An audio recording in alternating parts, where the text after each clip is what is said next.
వామ్మో ఏమెండలు కొడుతున్నాయి. మార్చిలోనే మాడ వలగొట్టవట్టే. ఎండకాక చిన్నగున్నదా. పగటిలి 10 దాటిందంటే సురుకులు వెంచుడే. పగటిపూట రోడ్ల మీద బండ్లు కూడా తక్కువనే కనబడుతున్నాయి. పనులున్నోళ్ళు యాల పొద్దుగాలనే చూసుకుంటున్నారు. పోరలకు ఒంటిపూట బల్లే నడవబట్టే. ఊర్లల్లా జరంత నయం అనుకోవచ్చురు గాని అంతటా గట్లనే ఉన్నది. పట్నంలా ఇంకింత జోరున్నది. పొయ్యి మీద పెట్టిన కుండలెక్కున్నదట పట్నంలో పరిస్థితి. ఈ నెల చిన్న ఎండలు కొడుతున్నాయా మరి? అప్పుడే 40 డిగ్రీలు అంటే సూడుర్రిగా. పోయినేడు కంటే ఈ టైంలో ఎక్కువనే ఉన్నదట. హైదరాబాద్ ఈ టైలాండ్ అవుతుంది అనుకొస్తున్నారు వాతావరణం సంగపోళ్ళు. అంటే హైదరాబాద్ చుట్టూరా గర్మి పెరుగుతుందన్నట్టు.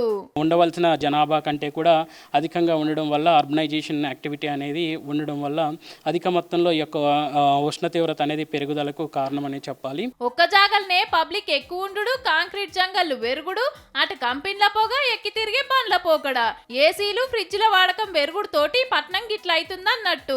ఎండలు ఎక్కువ కొడితే ఇంకో తక్లీఫ్ కూడా ఉన్నదుల్లో.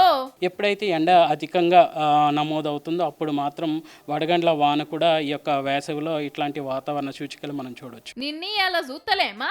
పొద్దుగాల ఎండ దంచుడు, పొద్దుమికి రాళ్ల వాన పడుడు. క్యుములోనింబస్ మబ్బులు పుట్టి రాళ్లు పడుతున్నాయట.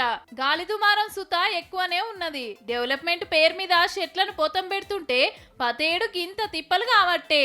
పట్నంలా పచ్చదనం పెరిగితే తప్ప ఎండలు దగ్గుడు కష్టమే. చూసుకోర్రి మరి.